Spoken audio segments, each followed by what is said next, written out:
Hey guys, welcome back to Medical Mondays. Happy Monday. So, last week we talked about weight regain after a sleeve gastrectomy, and today I want to talk about weight regain after a gastric bypass. We talked last time a little bit about what weight regain is, why it happens. The reasons are pretty much the same when it comes to a bypass. So what do you do if you have weight regain after a gastric bypass? I'd like to break it up into two different categories. What you can do with the upper part of the bypass and the lower part.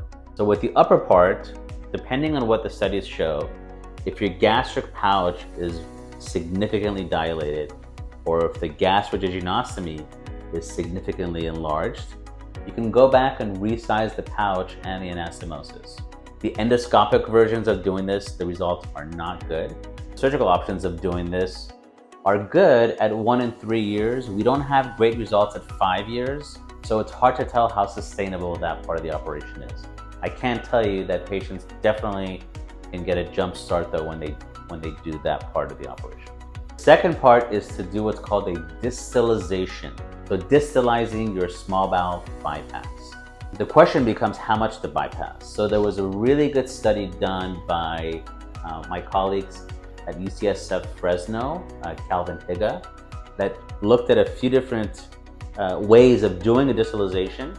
And they found that if you leave about 450 centimeters of what we call the total alimentary limb length, TALL, that's a good number to leave behind where patients don't get severe malabsorption or poor nutrition, so they're able to keep up with their vitamins and they still get a reasonable amount of weight off. If you only leave behind, let's say 300 centimeters, which was the other subset of patients, yes, the weight loss was a little bit better, but the malnutrition and the vitamin deficiencies were much more significant.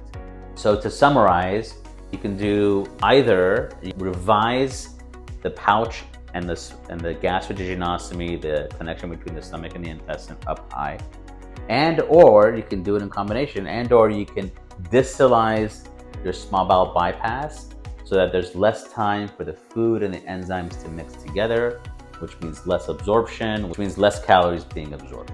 Stay tuned for another session not too far away where we'll talk about some options for non-surgical weight loss after you've had weight regain after these operations. Happy Monday and have a wonderful week, and we'll speak to you guys soon.